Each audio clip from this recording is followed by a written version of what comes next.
Title: The First Day. Trials of a Junior Student in a Military Boarding School.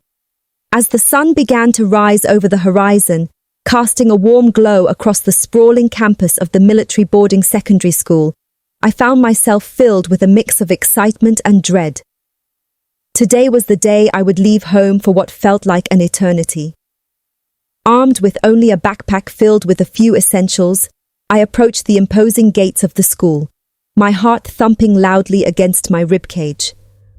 Upon entering, I was greeted with a cacophony of voices, a mixture of laughter and shouts. I squinted into the crowd of uniformed students, trying to spot someone familiar, but all I saw were the tall, intimidating figures of seniors clad in their crisp uniforms, their commanding presence sending shivers down my spine. As I stepped further onto the compound, I felt the weight of their gaze upon me, a reminder that I was a mere junior, the lowest rung on the hierarchical ladder.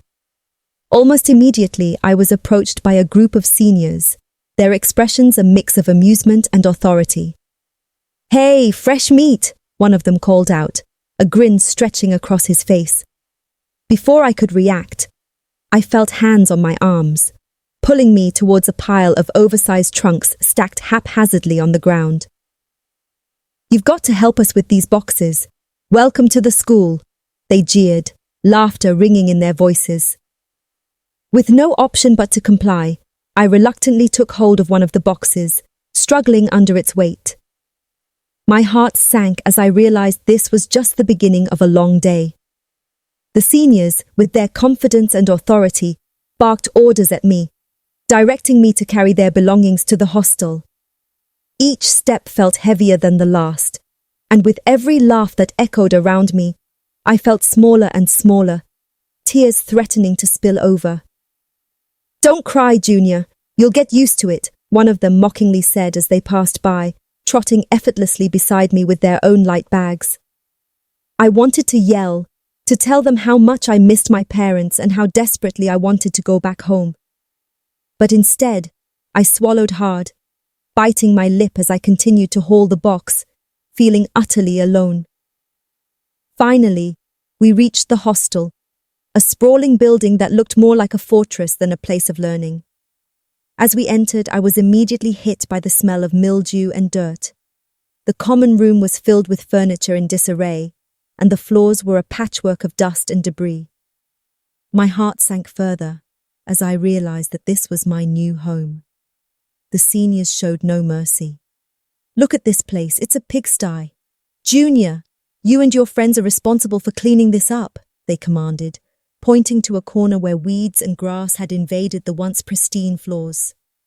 I glanced around at the other junior students, their faces reflecting my own feelings of dread and confusion. We were all in this together, but that didn't provide much comfort. With sweeping brooms and rakes in hand, we started our task, each of us silently wondering how we had ended up here. We worked in silence, the only sound being the crunch of dried leaves underfoot and the occasional snicker from the seniors who sat back and watched us toil. I took breaks to glance around, feeling the weight of homesickness wash over me. I missed my parents, their warm hugs and the comforting sounds of home.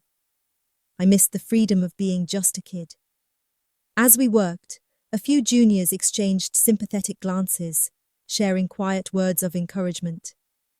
"We'll get through this," one boy whispered, wiping sweat from his brow.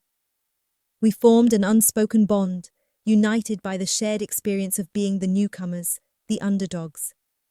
Eventually, after what felt like hours, we managed to clean the hostel to a semblance of order. The seniors, satisfied with our efforts, finally allowed us some respite, retreating to their own quarters. We sank onto the floor, exhausted but relieved. It was then that the reality of our situation began to sink in. As darkness fell outside, we gathered in a corner of the room, our voices hushed. We shared stories of our lives before this, our families, our hopes and our fears. I let my guard down, allowing myself to feel vulnerable in front of my peers. It was comforting to know I wasn't alone in my struggles. The first night was restless, filled with the sounds of distant laughter, echoing through the halls, and the occasional shout from a senior reminding us to keep quiet. I lay on my bunk, staring at the ceiling, my mind racing with thoughts of home and whether I would ever feel comfortable here.